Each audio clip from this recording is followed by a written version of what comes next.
नमस्कार. महायुतीचं सरकार स्थापन होणार असून मुख्यमंत्री पदाबाबत चर्चा व बैठकींचं सत्र चालू होतं.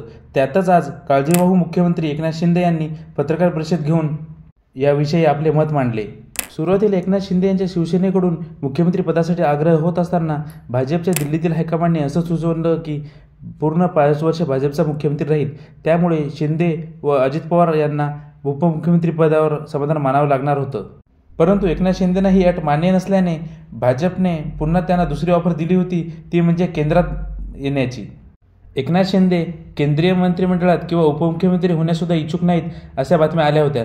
त्यामुळे आता पूर्ण 5 वर्षासाठी भाजपचाच मुख्यमंत्री राहील यावर जवळपास शिक्कामोर्तब झालेला आहे. एकनाथ शिंदे आजच्या पत्रकार परिषदेत बोलताना असं म्हणाले की 2.5 वर्ष मी मुख्यमंत्री राहिलो.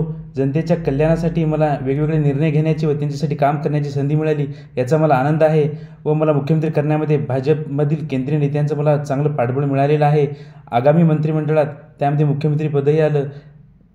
या मंत्रिमंडळाबाबत जो निर्णय भाजपचे केंद्रीय नेते घेतील तो मला मान्य राहील व शिवसेनेला त्याचा पूर्णपणे पाठिंबा राहील, असं एकनाथ शिंदेकडून सांगण्यात आलेलं आहे. याचाच अर्थ एकनाथ शिंदे यांनी मुख्यमंत्री पदावरचं आपला दावा सोडल्याचे संकेत जवळपास दिलेले आहेत. यामुळेच पुढील पूर्ण 5 वर्षासाठी देवेंद्र फडणवीस हेच मुख्यमंत्री असतील हे जवळपास फिक्स झालेले दिसतंय. जर एकनाथ शिंदे मुख्यमंत्रीपदी राहणार नसतील तर ते उपमुख्यमंत्रीपदी न दिसण्याची शक्यता आहे, कारण त्यांनी ही ऑफर सुरुवातीलाच नाकारल्याचं कळतंय. तर याऐवजी उपमुख्यमंत्रीपदासाठी ते आपल्या पक्षातून 1 ते 2 नावांची शिफारस करण्याची शक्यता आहे व याच 1 ते 2 नावामध्ये श्रीकांत शिंदेचे नाव असण्याची दाट शक्यता वर्तवण्यात येत आहे.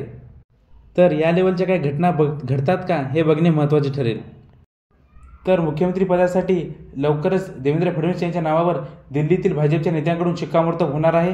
तर 8च दिवसामध्ये म्हणजे 2 ते 3 डिसेंबरच्या पूर्वीच त्यांचा शपथविधी सोहळा देखील पार पडण्याची शक्यता आहे.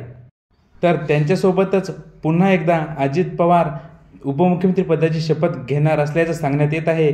जर असं झालं तर त्यांची ही उपमुख्यमंत्री पदाची 6वी वेळ असेल. तर शपथविधी सोहळ्यामध्ये मुख्यमंत्री म्हणून देवेंद्र फडणवीस यांच्यासोबतच महायुतीकडून अजून 20 आमदार मंत्रिपदासाठी शपथ घेण्याची शक्यता वर्तवण्यात येत आहे. त्यामध्ये भाजपकडून 10, शिंदेच्या शिवसेनेकडून 6 तर अजित पवार यांच्या राष्ट्रवादीकडून 4 आमदार असतील असं सांगितण्यात आलं आहे. तर या सर्व घडामोडीबद्दल तुम्हाला काय वाटते व तुमच्या मनातील मुख्यमंत्री कोण आहे हे आम्हाला कमेंट करून नक्कीच सांगा. व असेच माहितीपूर्ण व्हिडिओ बघण्यासाठी व लेटेस्ट अपडेट मिळवण्यासाठी आमच्या चॅनलला सबस्क्राईब करा. धन्यवाद.